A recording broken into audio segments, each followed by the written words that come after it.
I'm Matthew Buckley Smith, and you're listening to SLEERICKETS, a podcast about poetry and other intractable problems. So I have a chapbook coming out soon with Rattle. I have more on that coming up, but in putting it together, I think when I entered the contest, there was a range of pages, and I think what I submitted was at the just scraping the very bottom of what was required. Like I had the fewest pages possible in my submission. And so talking with Tim, the editor, putting together the actual chapbook, he said, it'd be great if we could have some more poems in this thing. And I'm very hesitant I'm just hesitant to publish things because I don't like publishing bad stuff whenever I can help it. So I sent him a couple that I'd already published in the New Stylus that I thought were, that suited the company and the chapbook well enough. And then I looked at a handful that I had worked over and come back to and sat on. And I tend to be very slow, but I had a few that I'd come back to and left off and so on for two or 3 years. So I put them together, went over them again, and before I sent them to Tim, I sent them to my friend Ryan Wilson, who's come up plenty of times in the podcast before, old friend and writing, my writer friend. So I've sent my poems to him since we were teenagers and vice versa. And I sent him these and asked for his thoughts. He sent these, extraordinary notes back with some really helpful observations and suggestions. But talking about one of the poems, and this is one that he was pretty critical of, and I think ultimately I decided, I think for reasons he pointed out, it doesn't really work. So this is not one of the poems that ended up in the book, but his note on this poem began with a sentence: "Very few of our contemporaries dare, or maybe deign, to allow Mercutio to speak." And he refers to that a couple other times, Mercutio speaking. He says later, "In any case, you've given this poem entirely to Mercutio, as it were." Now, I knew what he meant right away when I read that, but that it might not be obvious to everybody. So first, of course, Mercutio is a character from Romeo and Juliet. Very famously, he's one of Romeo's friends, and he has a slightly complicated part in the play, but he's best known as the deliverer of the Queen Mab speech and name of Alice's cat, by the way, Queen Mab. But then he's better known even for one of his dying lines in his last speech, "A plague of both your houses," referring to the Capulets and the Montagues. More in Mercutio later, but that role was not directly what Ryan was referring to. He was referring to the discussion of Mercutio in Robert Penn Warren's lecture, which was later published as an essay titled "Pure and Impure Poetry." So this was first given as a lecture in 1942. And then published the following year in the Kenyon Review. That would have been I'm pretty sure that was when John Crowe Ransom was still editing it. So it's a longish essay. I'm not going to get into most of it. I definitely recommend it. But he begins by talking about something that's sort of hard to put one's finger on, but that I think most people who spend a lot of time with poetry know quite well, which is this funny sense in which, as he puts it, poetry wants to be pure. One of the things that's frustrating about reading and writing poems is that there is one mode of poetry that is a kind of a musical, unmarked, uncompromising, unsneering sweetness and beauty that is just hard to maintain.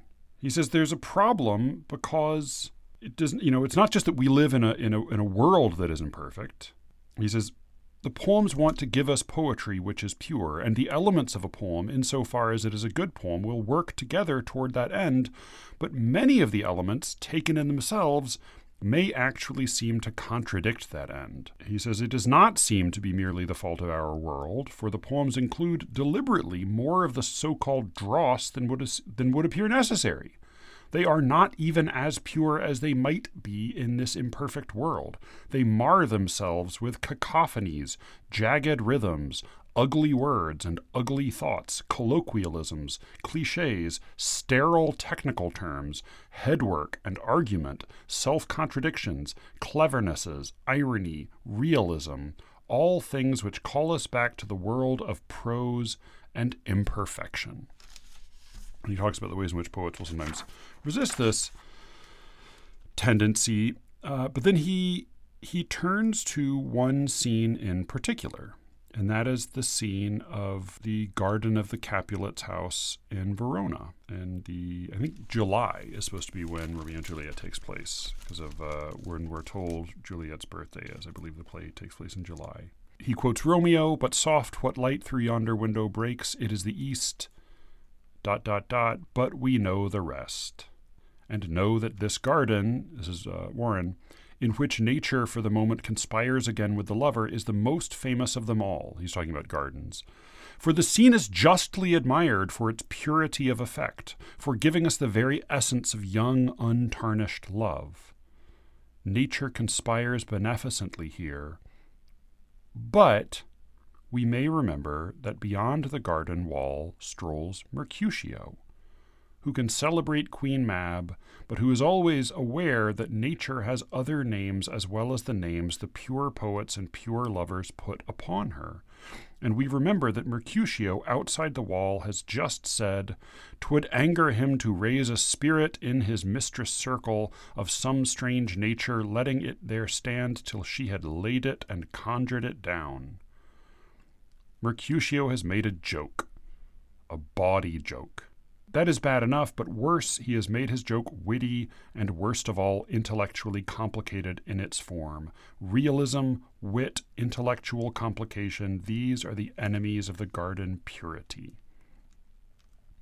He goes on to say that Mercutio is not the only source of impurity in this scene, and it's quite abrupt, right? Because the lines, if we remember the line, "But soft, what light through yonder window breaks," Romeo's line, the line that immediately precedes it is "he jests at scars that never felt a wound." And he's referring to Mercutio, because Mercutio has a long, rambling rant about how pissed he is that Romeo has run away, because Romeo is such a fucking pussy-whipped lover boy that he can't get over the stupid Rosaline. The stupid girl that he's completely hung up on. And Mercutio just fills the night air with pretty filthy jokes. I mean, he makes reference to, a spirit standing up and the lady laying it down. But, there are references to semen, there are fruit splitting open and being penetrated. I mean, it's a pretty intense stream of, to call it innuendo seems like understatement. It is really filthy frat boy jokes. And that's what immediately precedes the balcony scene. I think I mentioned on the podcast before that I once saw with Ryan, actually, because he many years ago dated a French horn player in the Baltimore Symphony Orchestra, and we got some free tickets to see shows there. So we went to a night of classical music based on Shakespeare's plays, and in addition to playing the music that was inspired by the plays, they brought in some actors from a local theater to enact various scenes from Shakespeare's plays. And this went okay with the scenes from A Midsummer Night's Dream, because A Midsummer Night's Dream is a comedy, is very silly. They also did a rendition of the balcony scene just in isolation. And it really cleanly demonstrated Warren's argument here, which is that the impure elements in poetry do not detract from the purity of effect of the parts that we find sweetest and most poignant. They actually enhance them. And if you take away those impurities, if you take away that irony, that crassness, that worldliness, that realism, that intruding prosaic quality, then what you're left with is not all the clearer and purer and more sweet. What you're left with becomes sappy and cloying and corny. So Warren goes on, it is time to ask ourselves if the celebrated poetry of this scene, which as poetry is pure, exists despite the impurities of the total composition, if the effect would be more purely poetic were the nurse and Mercutio absent and the lady a more sympathetic critic of pure poems. I do not think so. The effect might even be more vulnerable poetically if the impurities were purged away. Mercutio, the lady, and the nurse are critics of the lover, who believes in pure poems, but perhaps they are necessary. Perhaps the lover can be accepted only in their context. Right? It's not just Mercutio, it's also that Juliet is herself a sort of a skeptic and a critical thinker, and it's also the nurse, who's very earthy and unromantic and blunt in her communications. All of those sources of resistance are necessary in order to make Romeo's pure, expressive, romantic love credible. We would not be inoculated against it without the work of Mercutio and the nurse and even Juliet. I've quoted from later parts of this essay before, but this is the opening. This is opening that discusses Mercutio, and that's what Ryan was referring to when he said that I gave that poem over to Mercutio. He says not many poets, very few of our contemporaries dare or maybe deign to allow Mercutio to speak. What he means is that in his view, contemporary poets don't often allow the contrary voice, the voice that calls into question the sentiment expressed by the poem. Very few contemporary poets allow that voice to speak. They tend not to like to have their sentiments or their messages or their claims challenged inside the boundaries of the poem itself. Now, I think the problem with this poem, as he suggested very gently, but I think very accurately, was that it was all Mercutio. It was all Mercutio, no Romeo. It was so much cynicism that it was all resistance with no release. And so it was not finally very satisfying. But of course, Romeo and Juliet has been on my mind for other reasons. I mentioned some weeks ago in a Broadway Omnibus episode where I talked about a number of plays that we saw when we went up to New York. I mentioned that one of the plays we saw was And Juliet, the play that Alexis Sears had enjoyed, my dad had loathed, and that I had both reactions to. I found especially the music really entertaining, and the spectacle on stage was stimulating, and my daughters had an absolute blast. I was pretty critical of their treatment of the source material of Romeo and Juliet, but it also sent me back to that source material. So I read with my daughter before we went to see it that night. I read with her the prologue and talked through the play a little bit on the walk over, and then she was interested in seeing the version of the movie that I saw when I was her age. So I'd realized that fully 30 years ago, I was first exposed to the play. The first time I was really exposed to the play, I mean, I think my dad had mentioned it and quoted some things from it. But the first time I really was exposed to the play as a whole, or at least the scope of the play as a whole, if not the entire text, was going to see in the theater Baz Luhrmann's 1996 adaptation, which is much much loathed by lovers of Shakespeare. I loved it. It blew my mind. I was 14, maybe 13, 14 when it came out, and I thought it was beautiful and stunning and very sad. I was so unfamiliar with the play that I did not know they died at the end when I saw it.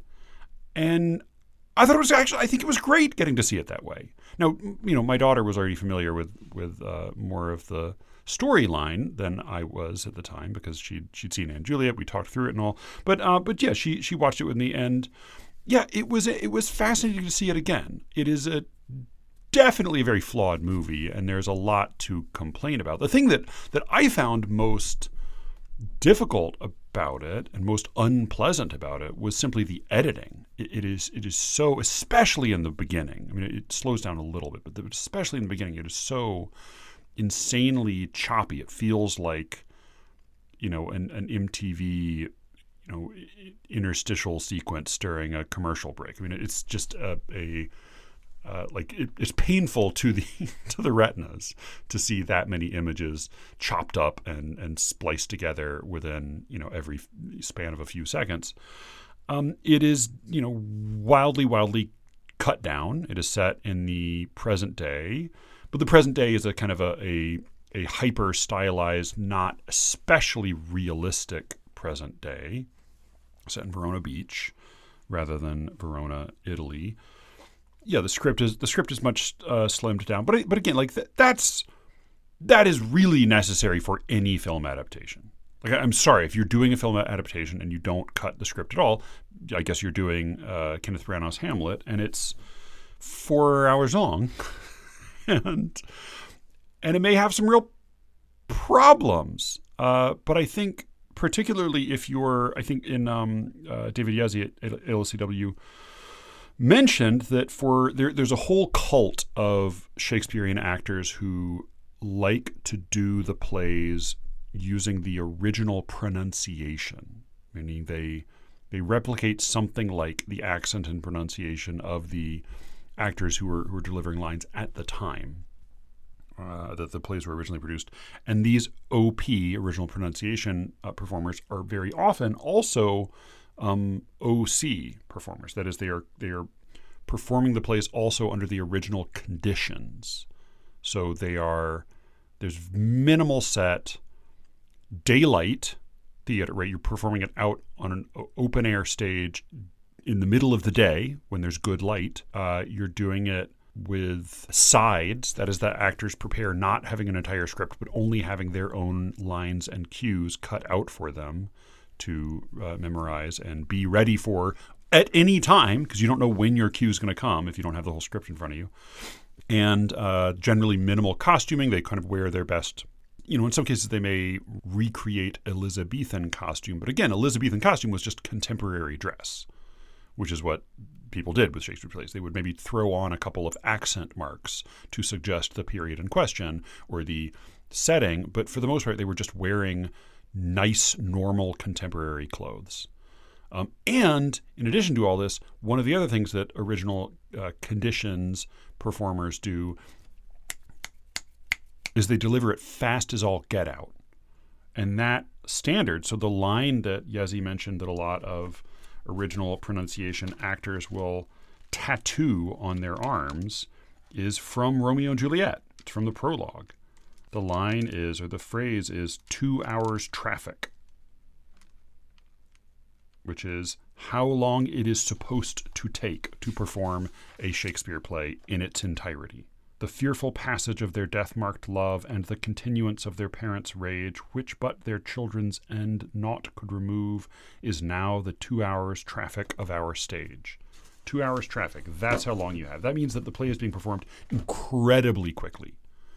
And the setting, the visuals, the sense of where everything is, the sense of what's happening, is largely communicated to you through the dialogue. There's some action. You probably spend some time rehearsing a couple sword fights, but for the most part, this is an event you go to hear, not to see. And so if you're going to make a film adaptation, film is chiefly a visual medium, and you don't adapt the script, then I think you're really sort of missing the point. So Baz Luhrmann does adapt the script. He cuts it way, way, way down. I think that part is not at all a mistake. There definitely is some questionable performance in the movie. There are a number of speeches that get concluded with the speaker simply dropping to his knees and screaming up into the heavens, and that doesn't always make an enormous amount of sense. But, I think the movie also has some real virtues. I think there's some aspects of it that are quite wonderful. First, some of the cast is great. So Paul Sorvino as Old Capulet and Diana Venora as Lady Capulet. Paul Rudd as the handsome, cheesy, nice, wholesome guy that your mom would want you to marry, but who can't hold a candle to young Leonardo DiCaprio in Chainmail. Like, yeah, he's perfect as Paris. He's exactly right as that character. This is some great, minor acting. John Leguizamo is not in full command of his acting chops during the course of this play, and he doesn't entirely understand the language. He also famously misdelivers a pretty crucial line. He says to Mercutio at one point, "Thou art consortest with Romeo," which is a nonsense line. The line is, "Thou consortst with Romeo."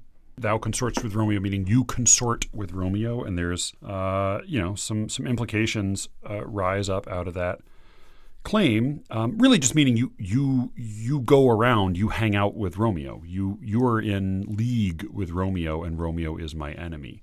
Thou art. I think young John Leguizamo must have thought somehow that consortist was like a noun, like you a consortist, like a contortionist.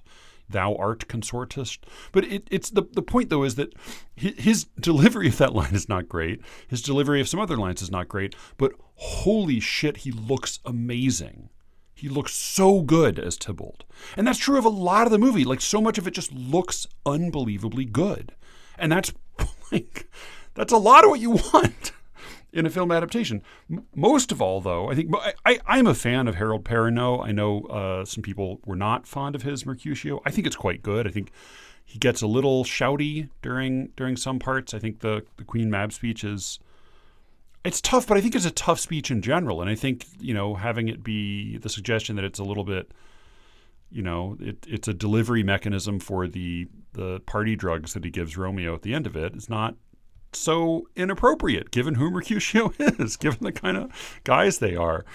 So I think he's quite good. I know he caused a scandal at the time because he dresses in very ostentatious and skimpy drag in his first scene. But it's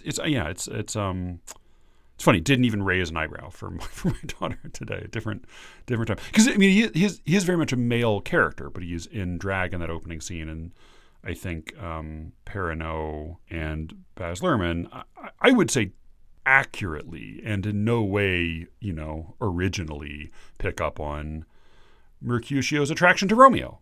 I think it's pretty much there in the script. It would be hard, I think, to argue that that's not there at all. What most stands out, though, watching this movie again, is, as I said, Leonardo DiCaprio is just an incredibly beautiful young man. He's such a it is such a type. It's funny, it is not even it is so iconic of that moment. I mean, he was in two of the he was in Titanic, which is was, I think at the time, was definitely the biggest movie that had ever been made. I think it was by far the biggest box office that had ever of any movie ever. And he's, I think he's even more perfectly the image of the romantic hero in this movie. But what's honestly heartbreaking to see is Claire Danes, who is, it's funny, I think she's probably more beautiful when she's slightly older. Watching her in this movie, what is most salient is her shocking youth. I could not believe it when I saw her on screen. I mean, at the time I was 14, I thought she was just a very pretty leading lady. She's a child. I mean, she was maybe 17 when they made this, and she looks 12. I mean, that's the thing. Watching it with my 12-year-old daughter, I turned to my wife and I said, "Oh my God, she looks like Josie." And Joanna's response was, "Oh, Claire Danes looks like Josie, because Josie and Claire Danes don't look at all alike." I said, No. I didn't say she resembles Josie. She looks like Josie. She looks like a 12-year-old girl. She's a child. She's so young. It is painful, and seeing her fall in love in the way she does with this dashing, well-intentioned but kind of no account heartthrob is heartbreaking in a way that is not at all the experience I had at the time. So I love this movie at the time. I think it's very flawed now, but there are parts of it that are really exquisite. I think that the scene where Romeo and Juliet meet, and there's a kind of a wordless scene that Baz Luhrmann inserts before they exchange their famous alternating lines of sonnet. That whole sequence, I think, is perfect. It's just about as good as you could ask. It's really, really beautifully done, and the two of them are like painfully credible, painfully credible as these two kids who don't know at all what they're doing, but are have a staggering chemistry and just an immediate vulnerability to this feeling that's overcoming them. I think similarly, I think the balcony scene's quite good. I remember my dad's big complaints about the movie at the time were the balcony scene is undercut because he starts to climb the balcony, but then it turns out that the nurse is on the balcony and Juliet is taking an elevator down to the ground floor. Then the two of them fall into the swimming pool together. I don't know. I think it's all pretty well blocked. Like there's actually a lot of different levels to that scene, including finally she goes back up and then he does get a chance to climb the balcony and meet her at the window. So it's in terms of the choreography, I think it's pretty dynamically staged, and the two of them are so good together. And then I think the death scene is pretty perfect. I mean, it is very, very shaved down. The lines are stripped to the bone. But rather than having Romeo take poison, die at Juliet's side, and then be discovered by Friar Lawrence, and then have Friar Lawrence wake up Juliet, and then have Juliet see Romeo's body, and then have her and Friar Lawrence get into a shouting match, and then have Friar Lawrence hear a noise outside and run away scared, and then have Juliet try to take poison and run out of and not have any left, and then have her stab herself. The film version happens all in a matter of maybe a minute, seconds. And she's actually waking up as he is lifting the vial of poison to his lips. And it is her hand on his cheek that startles him into tipping the poison back into his mouth.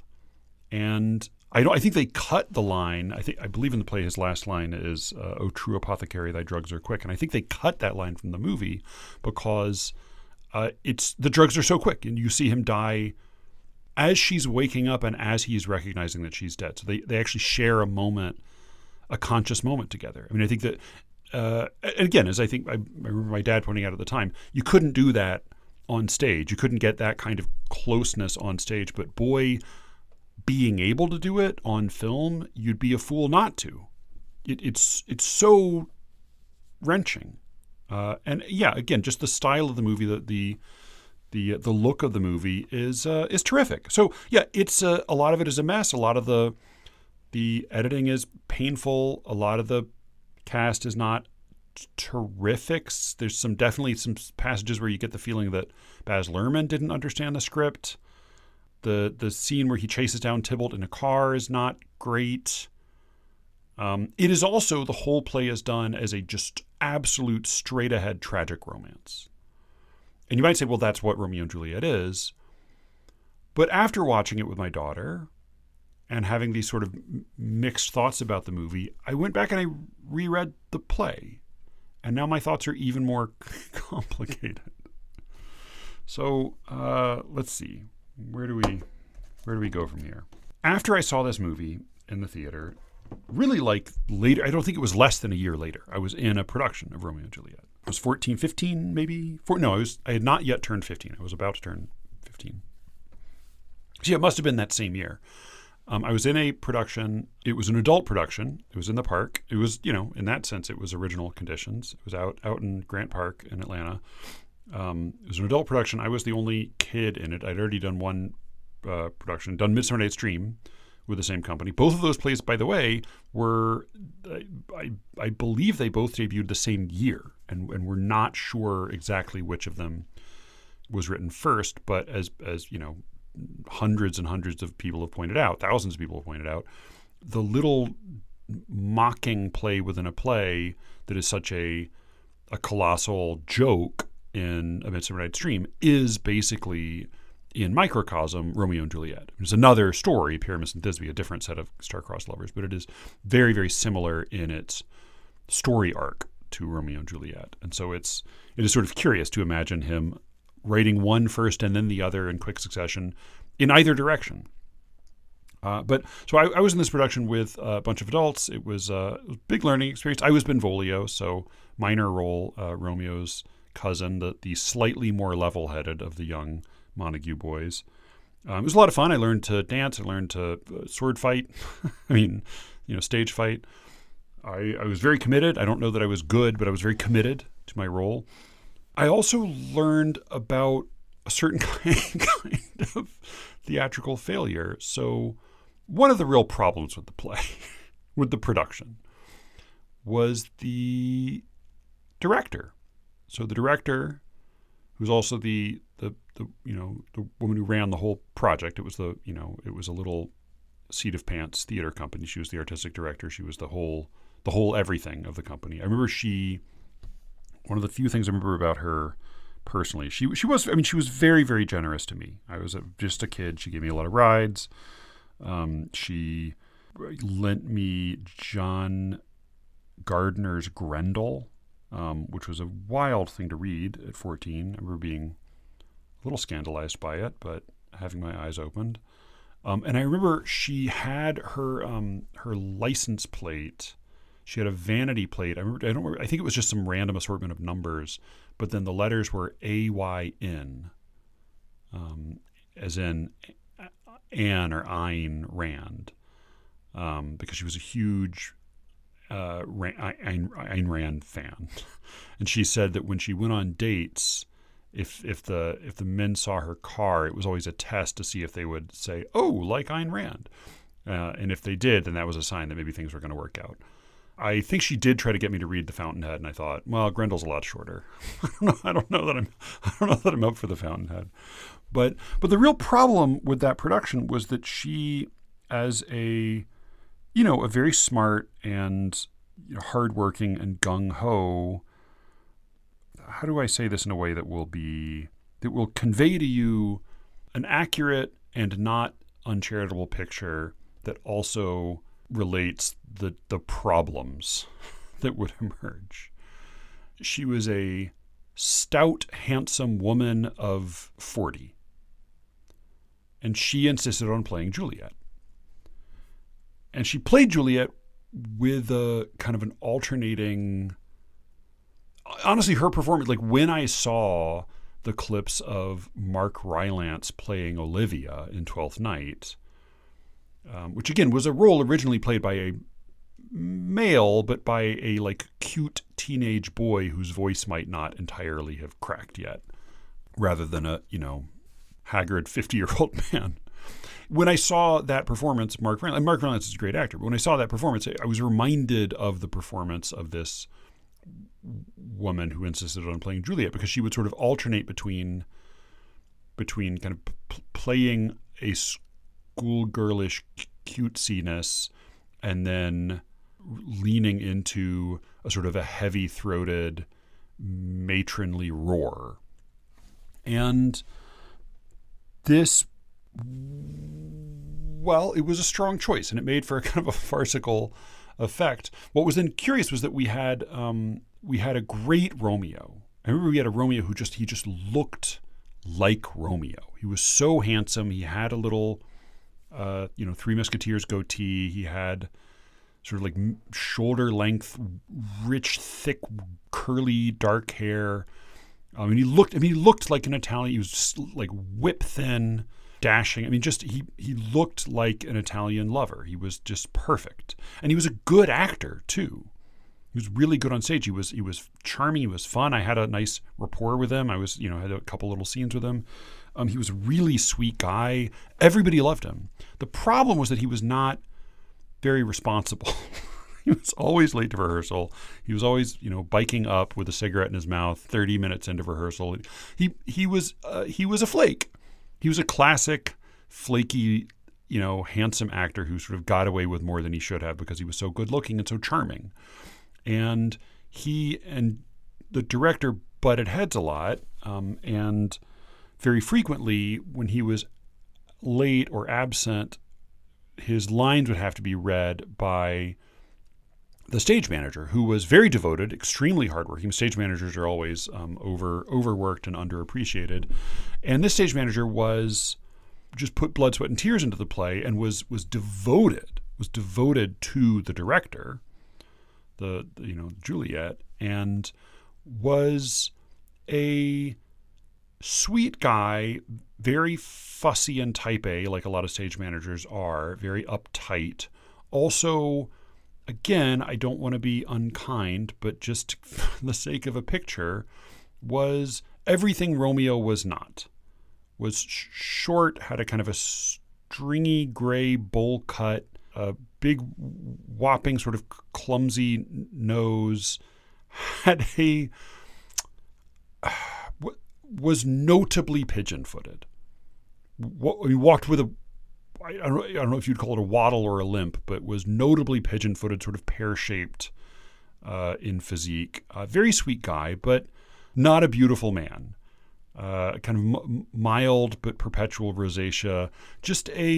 He looked like a stage manager. He was a very good stage manager. The problem was, Juliet didn't quite suit Juliet. I remember she had a corset that was a cause of, it was not part of the costume, but it was incorporated into the costume. And there were some sessions of him cinching it tight, not tight enough, that really became, again, it was like there were two plays happening. There was Romeo and Juliet. It was really very much like, I think years later I read Noises Off and saw a production of it, and it's a Michael Frayn farce about a farce in which you see a play go terribly wrong on stage and then you see it go even more wrong off stage. And this felt like that, although I didn't yet know that at the time. I was learning this as I was learning, how to do Shakespeare.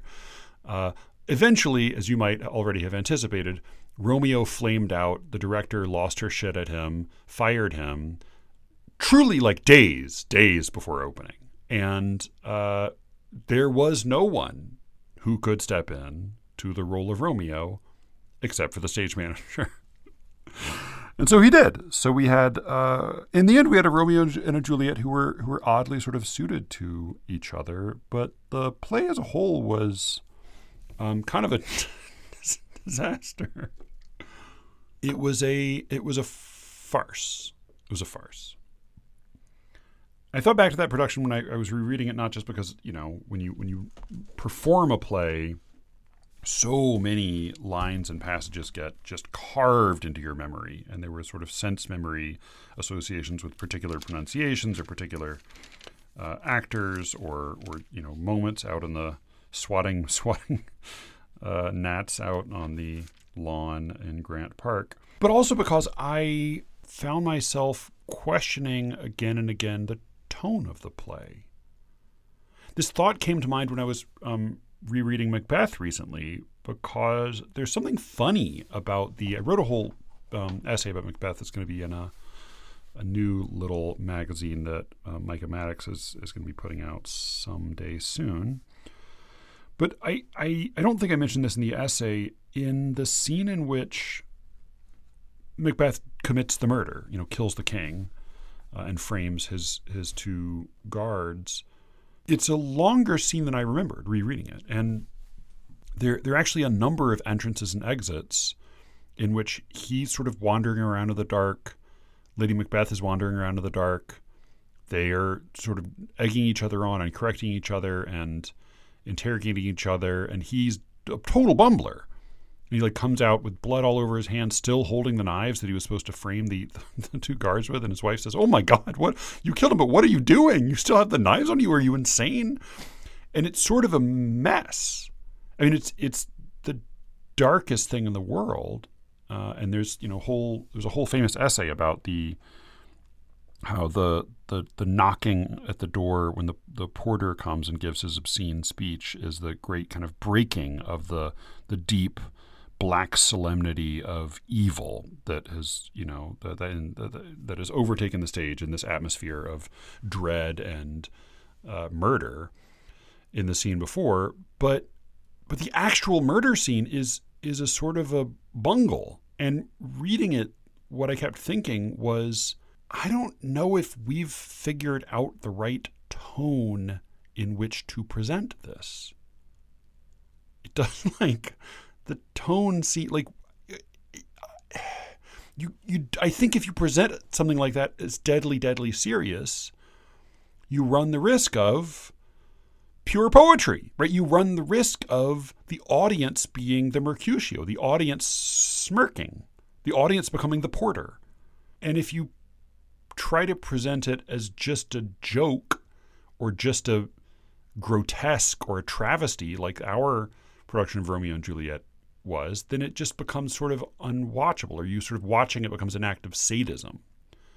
But I don't think it's because Macbeth or, as I'll get into, Romeo and Juliet are bad plays. I think it's because there is a tone that we may have lost touch with. Some of it, I think, has to do with black comedy. So a lot of people have pointed out, in addition to identifying the parallels between A Midsummer Night's Dream and Romeo and Juliet, one of the, the kind of the short line version is that Midsummer Night's Dream is a tragedy that becomes a comedy halfway through, right? Because it begins with Theseus condemning, sentencing his daughter to death if she does not obey his will and marry the man she doesn't want to marry, and she runs away.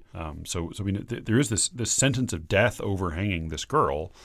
And then, of course, it becomes a totally ridiculous comedy, and everybody's lives happily ever after. Romeo and Juliet is also the observations that is a comedy until halfway through, when it becomes a tragedy. And I think that is very true in the case of Romeo and Juliet. But I also think it's a little bit incomplete.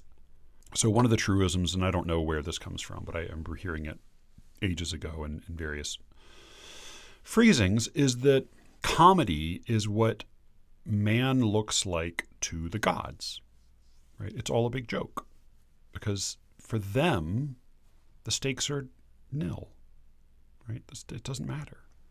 Man slips on a banana peel, man falls down a well, man gets his whole village burned alive. It's a joke. It's all funny, right? When the gods see Ares stabbed in the groin in the Trojan War, and he comes in complaining to the throne room, they all just laugh at him. It's funny. It's a funny joke. It's all a joke. So comedy is what man looks like to the gods, and tragedy is what man looks like to himself. Because for us, of course, the stakes are all too real. What follows from that, of course, is that there is a sort of a governing principle that in comedy, you don't really have death. That death can't really be real in comedy in the way it is in tragedy, because we're seeing things on the terms of the immortals, for whom death isn't real. And so that is why you often see in comedies there's sometimes a threat of death, but it gets lifted. There's a reprieve. There's a pardon. We don't actually have to live with real death. So that changes when you encounter the tradition, and it's a long tradition. I would say maybe longer than we think, of the black comedy. Black comedy being comedy plus death, a comedy in which death is real. And I think you could argue that Romeo and Juliet, what it really is it's a black comedy. But I think we have a hard time with black comedy because I think very often when we attempt black comedy, we either embrace the black or the comedy, but not both quite at once.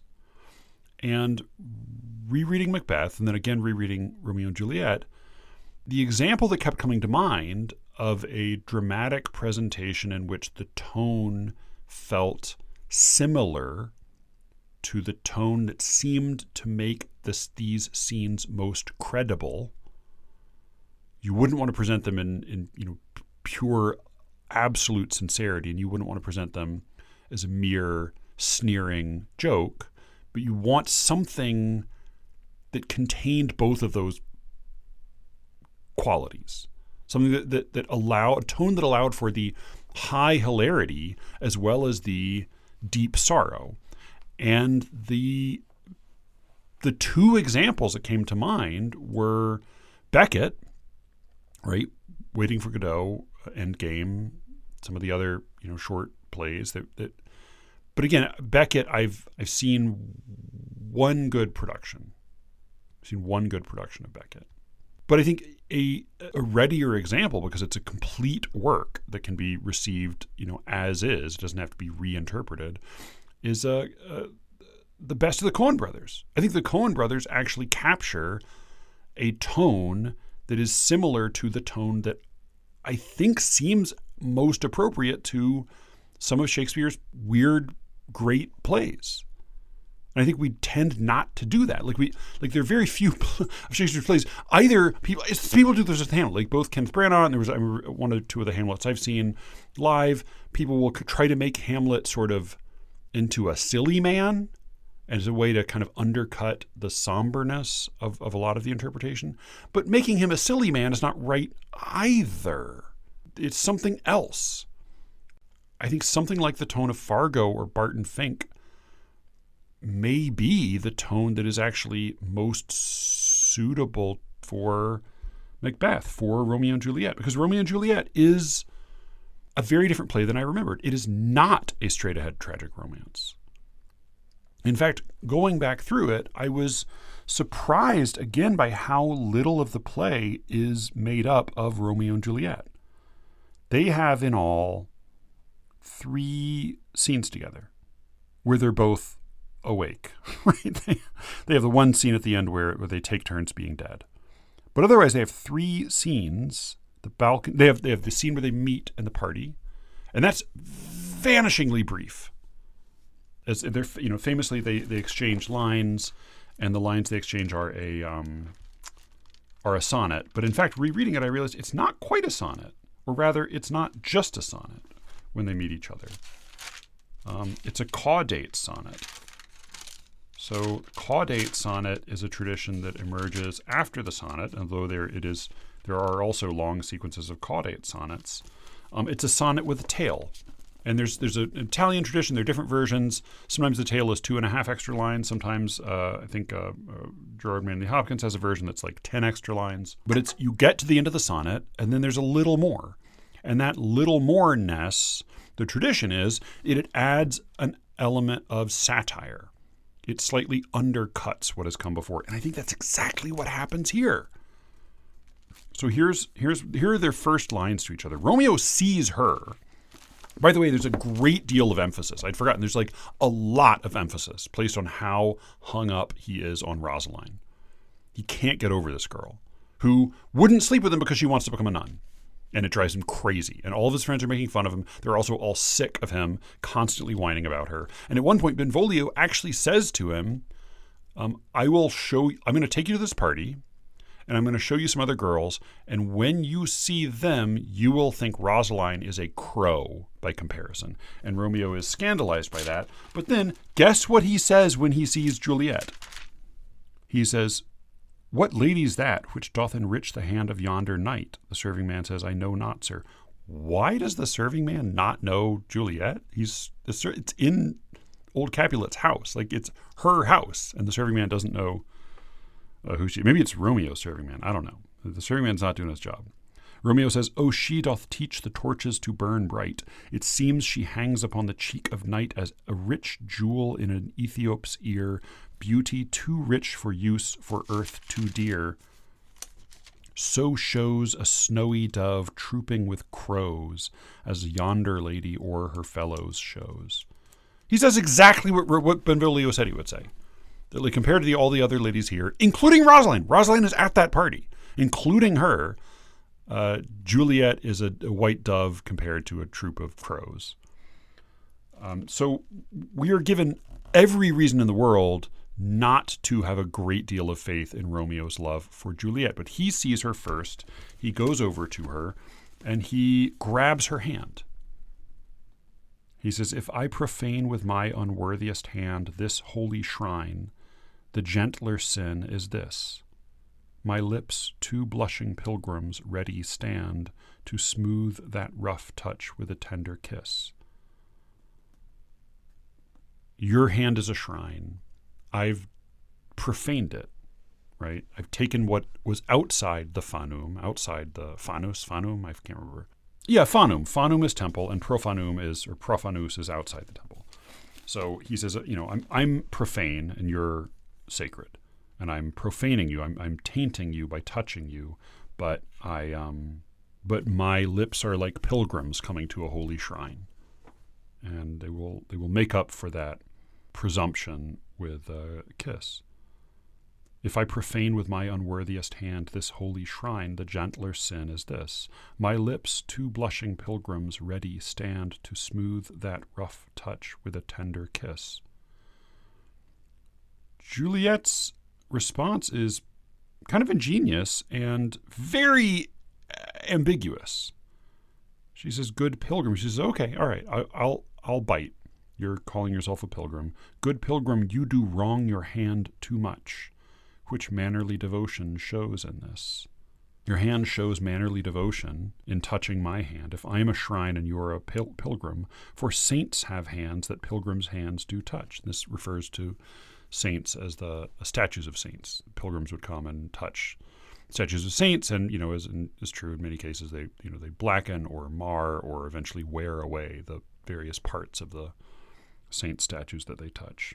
But you're doing what you should do. If you're a pilgrim and I'm a shrine, you're doing what you should do. For saints have hands that pilgrims' hands do touch, and palm to palm is holy Palmer's kiss. That's picking up on his analogy, expanding it a little bit, but it's also shoving him off slightly. It's basically saying, you're asking to kiss me, but I'm saying, well, you've touched my hand with your hand, and guess what? If you're a pilgrim, that's what pilgrims do. That's a pilgrim's kiss, is palm to palm. Palmer is also an old word for a pilgrim. If I profane with my unworthiest hand this holy shrine, the gentler sin is this. My lips two blushing pilgrims ready stand to smooth that rough touch with a tender kiss. Good pilgrim, you do wrong your hand too much, which mannerly devotion shows in this. For saints have hands that pilgrims' hands do touch, and palm to palm is holy Palmer's kiss. That could very well be the brush-off. Well, nice try, but no thanks. But he presses the matter. Have not saints lips? And holy Palmer's too? She says, I, pilgrim, lips that they must use in prayer. Saints' lips and pilgrims' lips are not for kissing, they're for praying. O then, dear saint, let lips do what hands do. They pray. Grant thou, lest faith turn to despair. So just as hands come together, touching, when they pray, let our lips come together, lest faith turn to despair. Juliet compromises. She says, saints do not move, though grant for prayer's sake. So she has really put him off up until this point. She has played along with his imagery, with his word games, but she has not really invited him until this moment when she says, if I'm like the statue of a saint, the statues don't move, but the saints in heaven may grant the pilgrim's prayers. Then move not while my prayer's effect I take, says Romeo. He kisses her. That's the sonnet, but they're not done. They get interrupted by the nurse, but not quite yet. So the whole sonnet is, if I profane with my unworthiest hand this holy shrine, the gentler sin is this. My lips two blushing pilgrims ready stand to smooth that rough touch with a tender kiss. Good pilgrim, you do wrong your hand too much, which mannerly devotion shows in this. For saints have hands that pilgrims' hands do touch, and palm to palm is holy Palmer's kiss. Have not saints lips and holy Palmer's too? I, pilgrim, lips that they must use in prayer. O then, dear saint, let lips do what hands do. They pray. Grant thou, lest faith turn to despair. Saints do not move, though grant for prayer's sake. Then move not while my prayer's effect I take. He kisses her, and then he continues, thus from my lips, by thine my sin is purged. He started that sonnet by saying that he had committed a sin, and there was a gentler sin he wished to commit, which was to kiss her. And then he says, thus from my lips by thine my sin is purged. I was sinful, and I kissed you, and your lips took my sin away. Juliet continues his image in a slightly different tone than before. She says, then have my lips the sin that they have took. Meaning, you purged yourself of your sin. You got what you wanted. But now I'm left with something I didn't have before. I'm not the same anymore. It's not over for me. Now something has begun that wasn't there before. The sonnet is not really a sonnet of two people falling in love. It's a sonnet of one person stubbornly pursuing another while the other eventually gives in and permits a kiss, at which point everything changes. And the sonnet is not enough. It has a tail. Thus from my lips by thine my sin is purged. Then have my lips the sin that they have took. Romeo's answer is not to be concerned for her sake, but to say, oh, this sounds like an opportunity for another kiss. Sin from my lips? Oh, trespass sweetly urged. It's not clear that she was urging it, although urge has a couple of meanings there.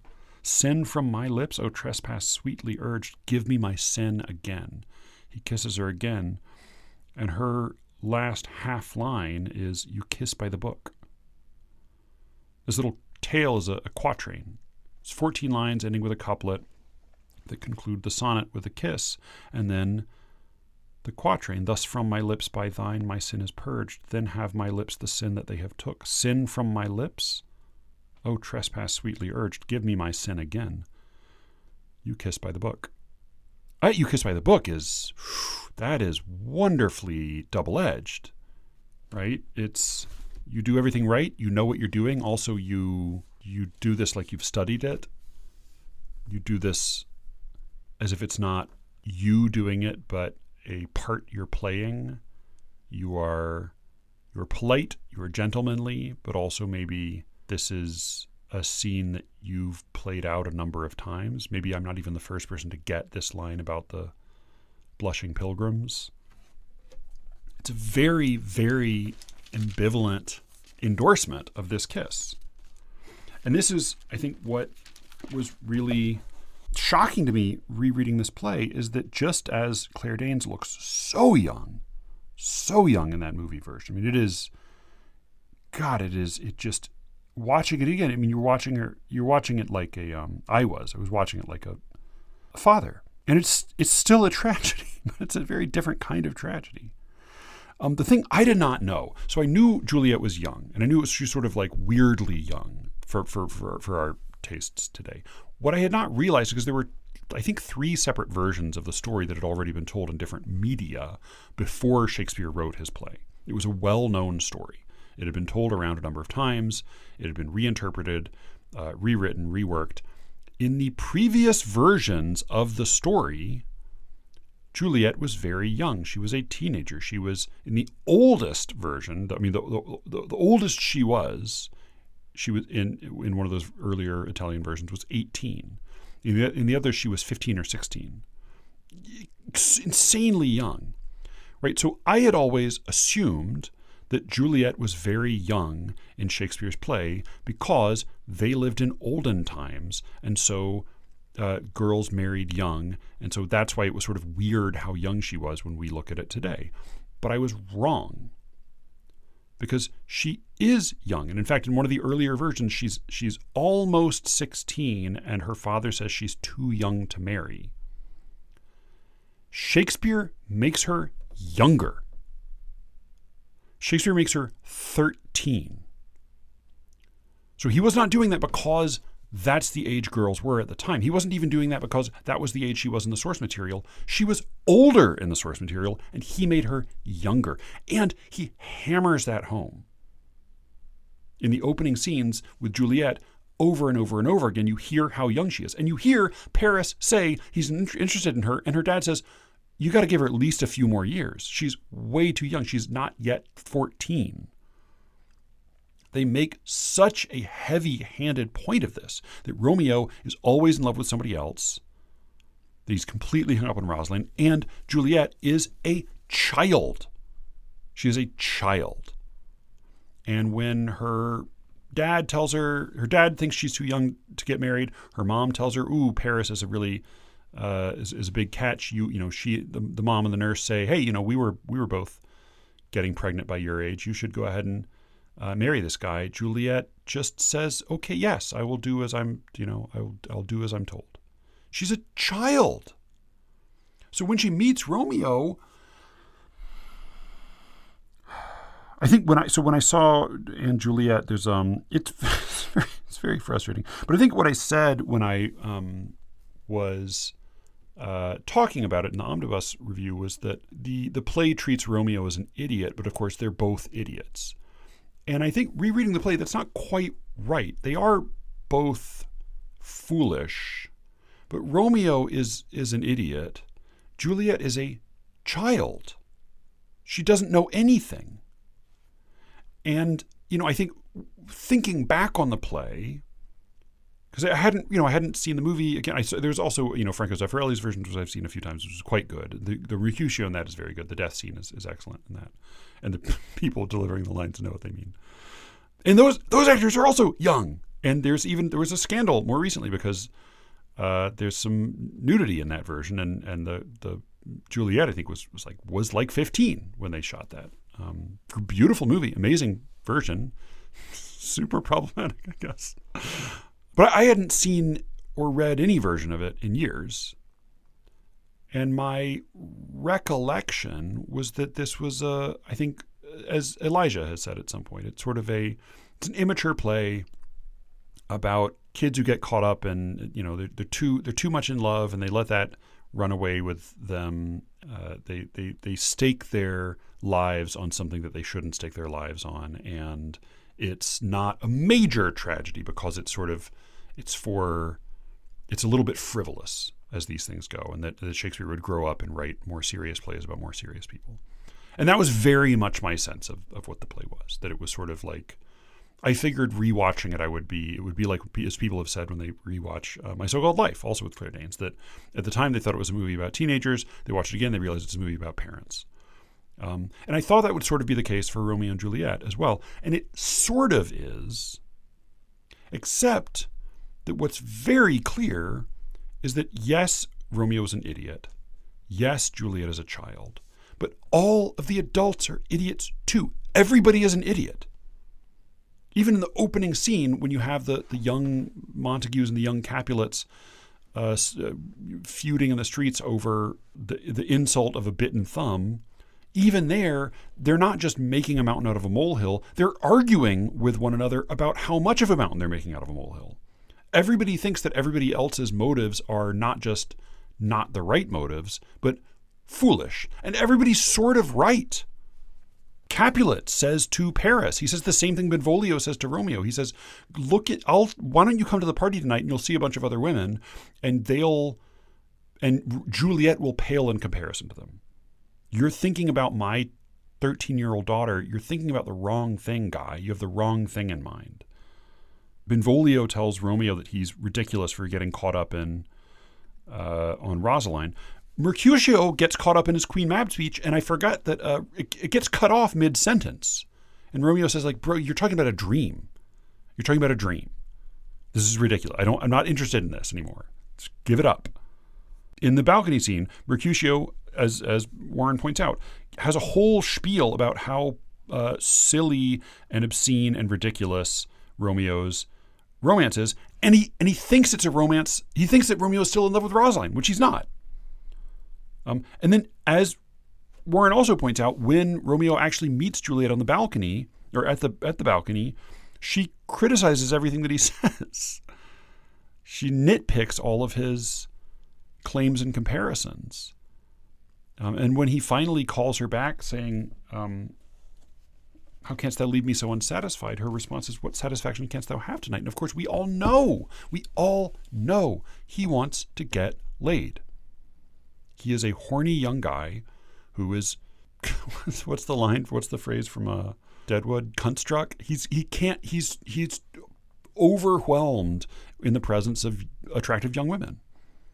And for her, she wasn't even looking for this, but it came to her, and it's left a mark on her.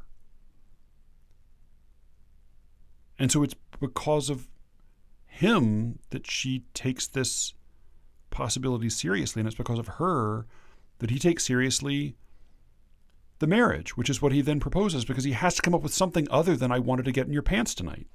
He even, the line I remembered liking when he's leaving her is he says, "Love goes toward love as schoolboys from their books, but love from love toward school with heavy looks," which is a great invocation of another instance in which the thing that the kid cares about, the thing the schoolboys care about, is the opposite of the thing that the adults think they should care about, and they both have a point, right? The adults are right that the kids should be spending more time focusing on their studies, and the boys are right that they have something precious in youth that won't come back later.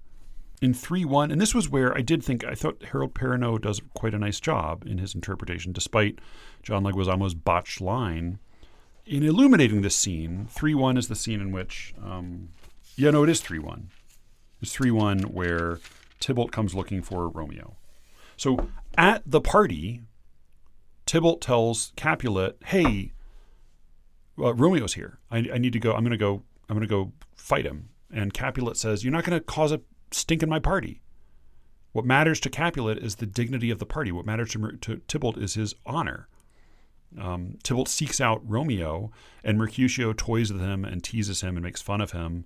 But then a nerve gets struck, right? The Mercutio is famous for saying "a plague of both your houses," and the kind of the Cliff's Notes interpretation I had always had was that Mercutio was a guy who wanted to have a good time and who wanted to get along with everybody, and it's the enmity between these two houses that leads to his death.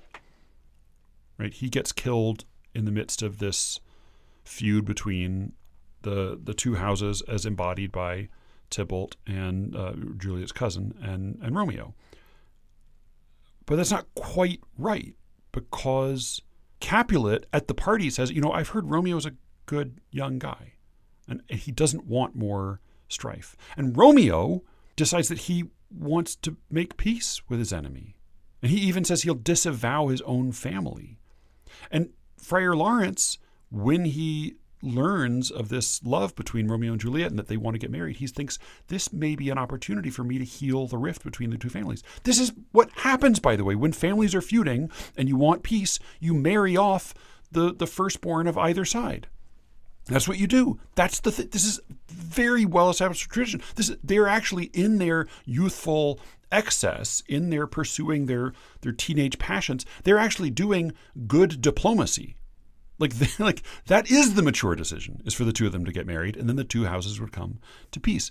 And even when Tybalt confronts Romeo out in the plaza, out in the middle of town, he insults Romeo. And as we've seen from precedent, when a Capulet insults a Montague or vice versa, those are fighting words. You have to throw down. You have to draw swords. Romeo doesn't, because he's just in secret married Juliet. So Tybalt says, "Romeo, the love I bear thee can afford no better term than this. Thou art a villain." The very best I could say for you, with all the love in my heart, the best I could say for you is that you are a villain. And this is villain not just in the sense of being a bad guy, but being a commoner, being a peasant, being low. Thou art a villain. That should be cause to draw swords right there.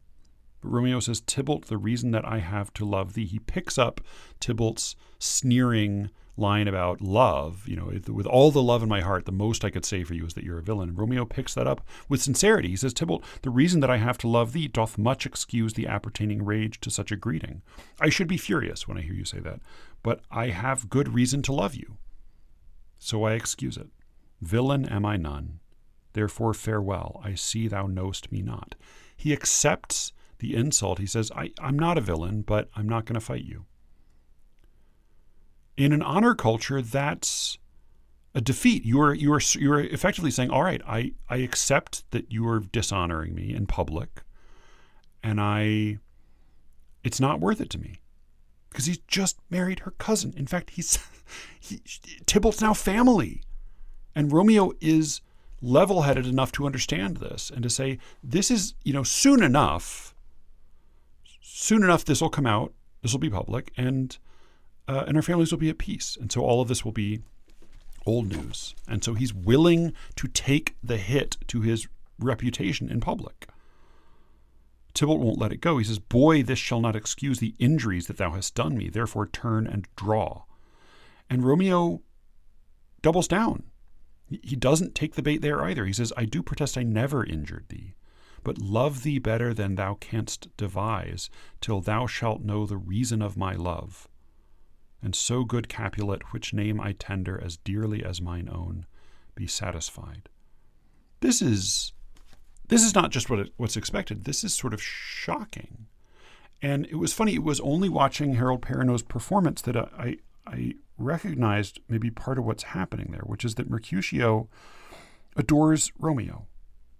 And he hangs around him, and he searches for him, and he's always giving him grief for being too hung up on the women. And all he wants to do is play. He even says at one point when Romeo stops moping and sort of gets into his word games, he says, now art thou Romeo, right? He says, "Is this not better? Like this is the thing when you and I get to hang out and be the boys and play and mess around. That's life. That's the good stuff. That's what he wants."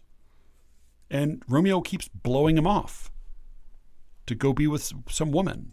He blows him off. He meets him out in the plaza and he riffs with him for a while, and then the nurse comes and he blows him off again. And Mercutio's getting tetchy about this. It's bothering him. And then what he sees when he's been sparring verbally with Tybalt, who comes looking for Romeo, and he's defending Romeo, and he's mocking Tybalt. And Tybalt won't fight Mercutio because Mercutio is not a Montague. Tybalt doesn't want that bad blood. But when Romeo not only doesn't take the bait, doesn't fight, because Mercutio says, Romeo will answer him. Like there's no way Romeo takes this lying down. He will, he's going to put Tybalt in his place. Romeo not only doesn't do that, but he says repeatedly to Tybalt, "I love you." And he says it even more tenderly than just the repetition of Tybalt's initial sarcasm. He says, "I do protest I never injured thee, but love thee better than thou canst devise, till thou shalt know the reason of my love. And so, good Capulet, which name I tender as dearly as my own, be satisfied." So he, of course, is referring to the fact that he's married into the family. He's married to Juliet. Tybalt is Juliet's cousin. Therefore, Tybalt is family now. That's what he means when he says, "I love you." But he's talking about this as a potent emotional secret. I love you. I can't explain it, but I love you. I tender your name as dearly as my own. I love you more than you can know.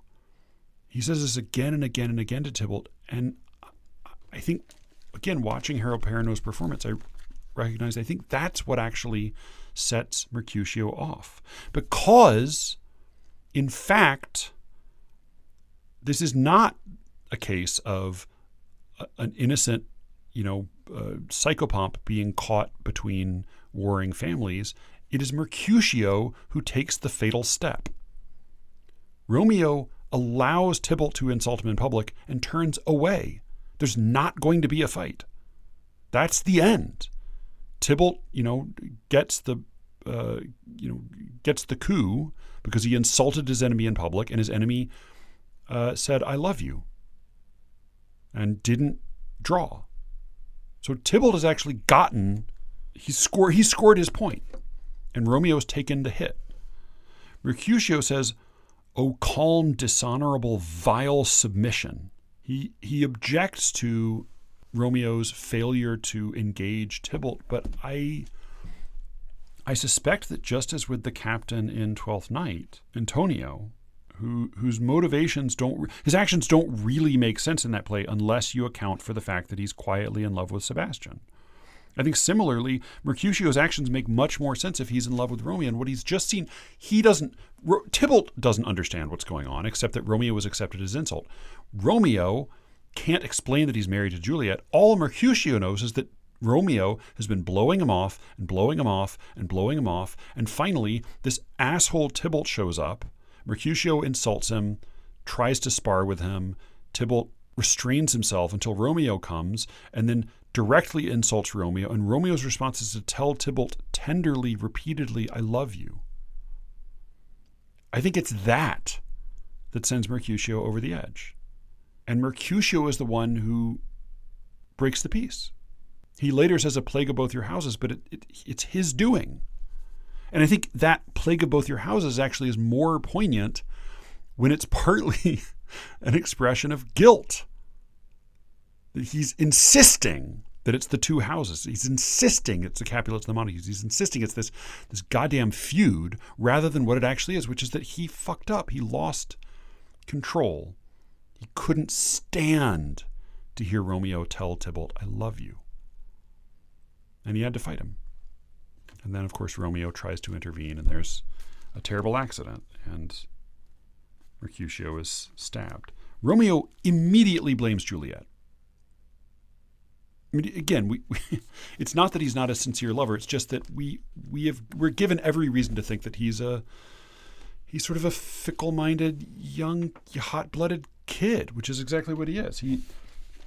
As soon as Mercutio is slain, Romeo says, my very friend hath got this mortal hurt in my behalf, my reputation stained with Tybalt's slander, Tybalt that an hour hath been my cousin. O sweet Juliet, thy beauty hath made me effeminate, and in my temper softened valor's steel. I've already been pussy whipped by my new wife because I didn't fight when I was called upon to fight. Juliet gives a speech that by my lights is by far the most beautiful speech in the play. I know this is going on way too long, so I have a lot of thoughts. One is that the mourning scene, as I think other people have pointed out, there's something really odd tonally with the mourning scene where Juliet is not really dead, but her family thinks she's dead, and they go on at such ostentatious length about how sad they are that it seems like it is very unclear how that could be performed credibly. That it's got to have an element of humor to it. It's not clear exactly how. And I think, again, it comes back to that odd question of like what sort of black comedy this is. Again, I think the Coen brothers could do this. By the way, like I need to see the Denzel Washington Macbeth that I can't remember if it was Joel or Ethan. One of the Coen brothers did separately, but I heard it was fine but not remarkable. And it sounds like it didn't capture the specific tone that I'm most interested in, that I think they're so good at, and that I think in a weird way seems very suited to Shakespeare.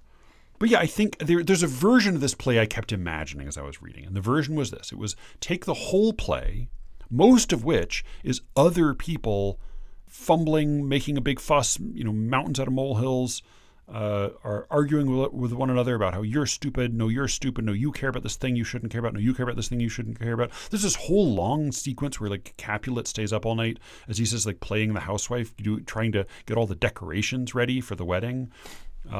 There's so many passages in which people make a big fuss out of one thing or another inappropriately. All of the adults are at least as irrational and impulsive as the children are. And there was a version of this play I kept imagining, which in my mind I just called In Fair Verona. And In Fair Verona would be Romeo and Juliet, but all you did is you would just cut the like 3.5 scenes where it's just the two of them on stage. And you'd maybe like cut 1 or 2 of the scenes where it's just the nurse or just the friar. But basically like you would extract the like the sweet juicy core that's all most people ever think about when they think about the play, and you would just watch all of the busyness of these two families in this town and the local authorities all bungling and fumbling and slaughtering one another, and it would just be a deeply cynical black comedy. But again, it would be most of the play.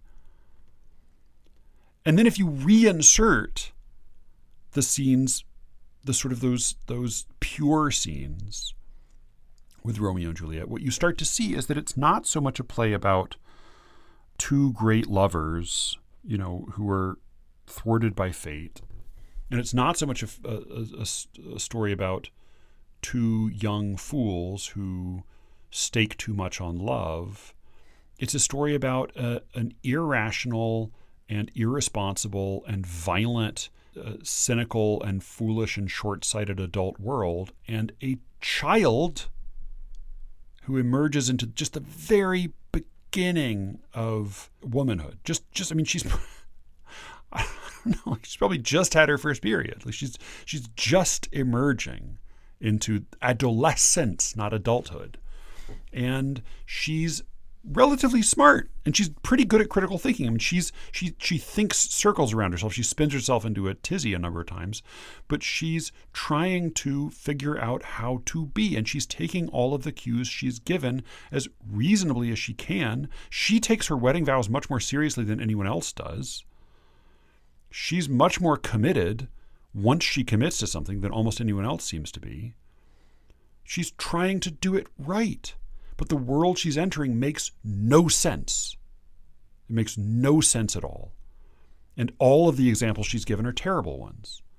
And she tries to maintain some sort of integrity as she stumbles through it. And she runs into this incredibly handsome, incredibly dashing, charming, eloquent, passionate young guy who might very well have just fucked her and run off if she had allowed that to happen. But because she tried to take seriously her own emergence into adulthood, he married her. And then he seemed just as caught in the bind as she was. I don't mean to belittle Romeo, but I do think that in an odd way, this is the tragedy of a child not being able to come of age, because the world she's coming of age in is one that has no room for her. If you imagine an adult Juliet, it's not clear what place she has in this world. It's funny, even the ending of the play, which I remember as being very somber, and of course the Baz Luhrmann version is very, very, very trimmed down, is in its way farcical.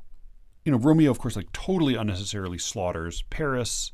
Paris unnecessarily gets slaughtered. Again, playing the same game that Romeo and Juliet are playing. He says, well, I was supposed to marry this woman. I loved her. She died. And now I'm guarding her grave against this asshole who's coming, who killed her cousin. I better stand here. And Romeo just runs him through right away. It's about a one-line fight. He says, you should leave. And Paris says, I'm not going to leave. He says, all right. Kills him. Immediately regrets it. Recognizes who he is, drags him into the grave, into the tomb with him, and says, all right, well, you can lie here with us while I kill myself. He kills himself. As I said, Friar Lawrence comes, tries to bring Juliet to a nunnery. She shouts at him. He pussies out and runs away. She stabs herself. You know, in Roman terms, this is the manlier way to kill yourself. And then there is an excruciatingly long scene in which Friar Lawrence, of course, immediately gets arrested. The prince comes in. He tries to piece together everything that's happened. He and the families all narrate what they're discovering as they're discovering it. And then Friar Lawrence comes in and gives like an extravagantly long, detailed blow-by-blow account of the entire play. It's so detailed. And then he ends it basically by saying like, oh yeah, sorry, did I forget to mention the nurse knew about all this too? Just totally selling her down the river. So it's wild because it's so unnecessary. But then the punchline to it is that he gets to the end of it having just laboriously explained everything, and the prince says, well, let's do some more investigation. And he interrogates two servants, both of whom confirm everything that's just been said. And then he says, oh, but also I have this letter from Romeo. Let me read this letter. Oh, that also confirms everything I've heard. And then he says, okay, I think this warrants further investigation. It's as if, you know, even the prince, who's sort of the most reasonable person in the play, he's too caught up in his own civic authority. Nobody has any real sense of scale or perspective. And then the two old patriarchs, who were really, I believe, as is implied, the source of the feud. These two old guys, when they were younger, when they weren't walking around with canes, fought each other all the time. They're the reason the families are at war with each other. Montague and Capulet come together, and they both get into a dick measuring contest about how they're going to build statues to each other's dead children. And what a wonderful way to remember the children who've just killed themselves. That even in trying to make things right, everybody is excessive. Everybody goes too far. Nobody has a good sense of what is fitting. And it's that world that just grinds this child up. She even has a terrible, terrible speech when she's about to take the poison, when she imagines what it will be like to be in a tomb. And she says, what if I wake up early and I'm just stuck in this tomb with all of these rotting corpses? And the scene she describes is truly nightmarish. Like just a grisly Frankensteinian charnel house of a scene where she's literally like playing with the body parts of her dead relatives as she loses her mind, just drooling and screaming in the dark. And it is a moment in which you get the sense that she's coming into some sort of contact with the reality of having a body, with the reality of being mortal. And then just as she's about to recognize the stakes that she's really playing with, she banishes the thought and takes the potion.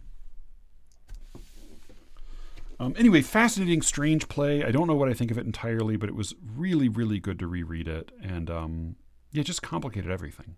Complicated all my thoughts. Maybe I'll just finish with this incredibly beautiful speech she gives. I'm going to have to cut this down, but maybe I'll have time for this. I think it's the most beautiful speech in the play. It's the top of 3-2.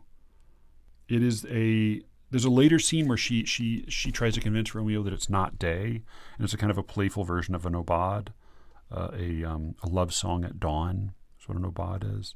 And this is the reverse of that. It's a love song in the evening, that instead of wishing that day were not coming, it's wishing that night would come. For the same reason, of course. I was trying to figure out what a good word for this kind of song would be, and Chris Childers proposed serenade, which I think is probably the closest thing we have, because it refers to a serenade as a love song at dusk, it's at evening.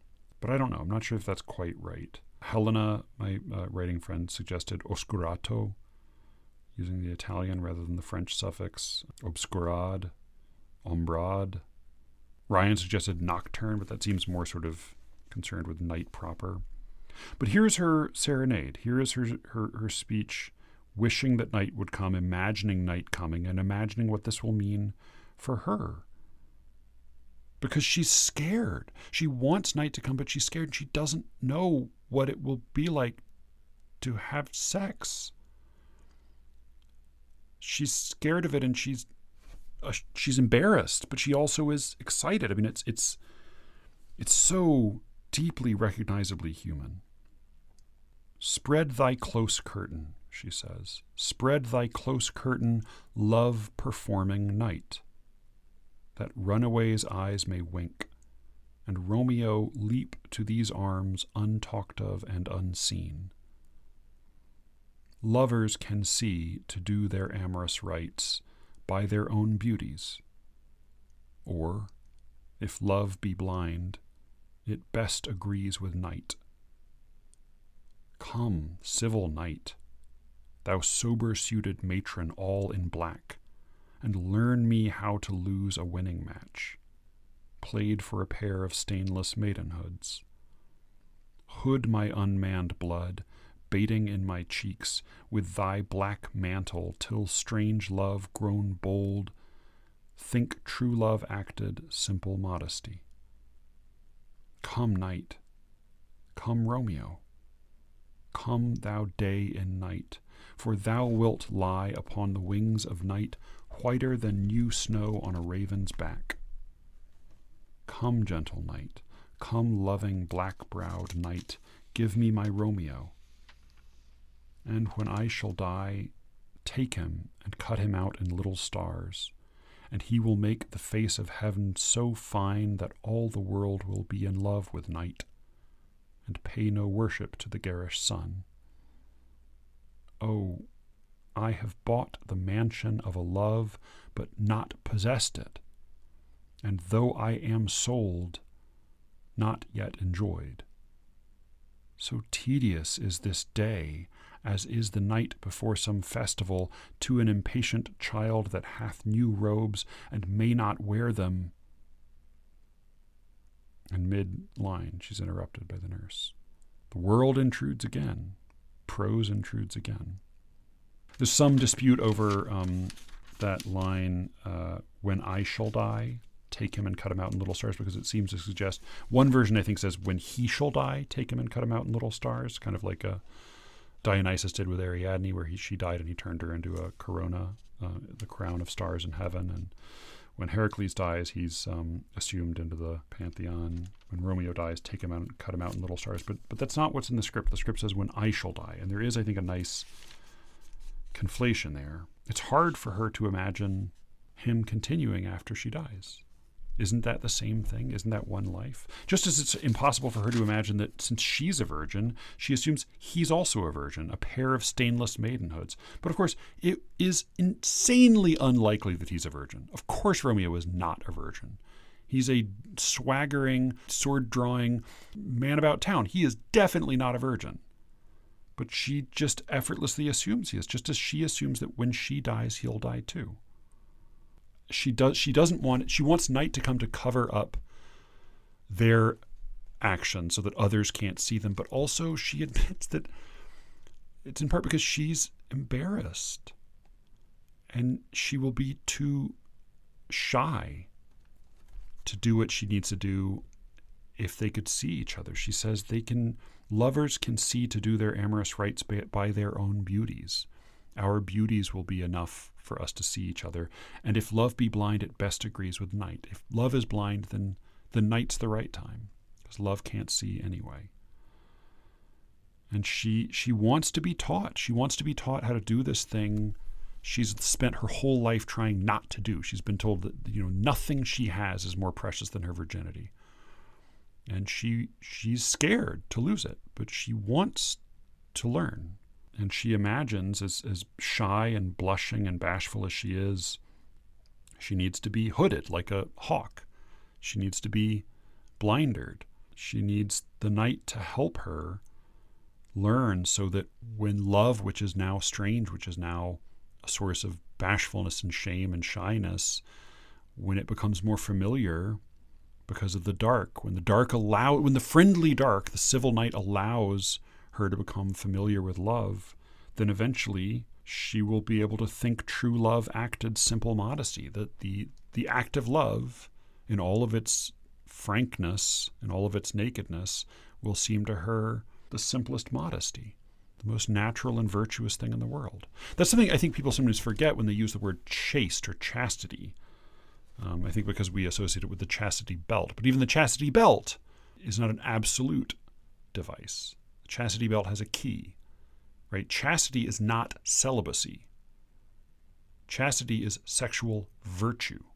So a chaste woman, according to the old rules, a chaste woman would be a girl, an unmarried girl who is a virgin, or a married woman who does have sex but only with her husband.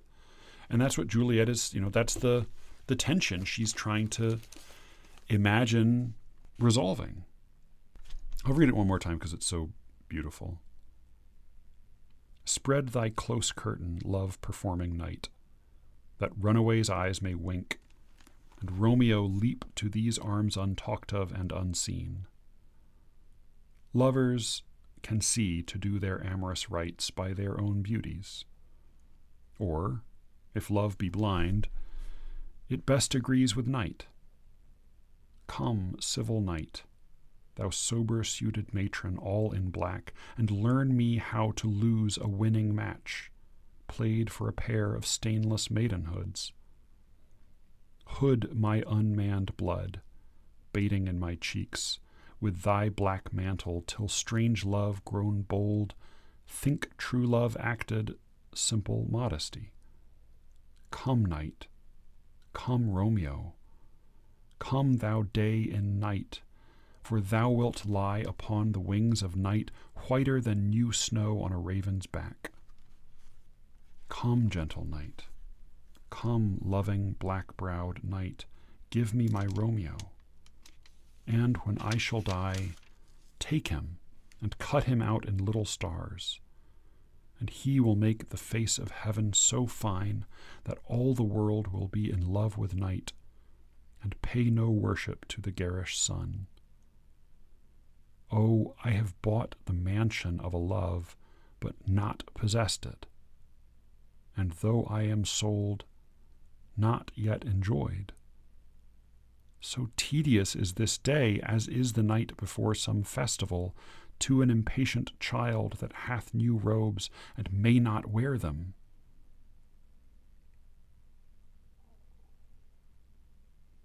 Of course, she is still that child. Yeah, I don't know. No hard conclusions, but it was an interesting to revisit. I don't know how I'm going to fucking cut this up. It's way too long. All right. Thank you all for listening. Go check out The Secret Show at sleerickets.substack.com. You can reach me, as always, at sleerickets@gmail.com. Thank you for listening, and with any luck, I will be speaking to you again very soon. Until then.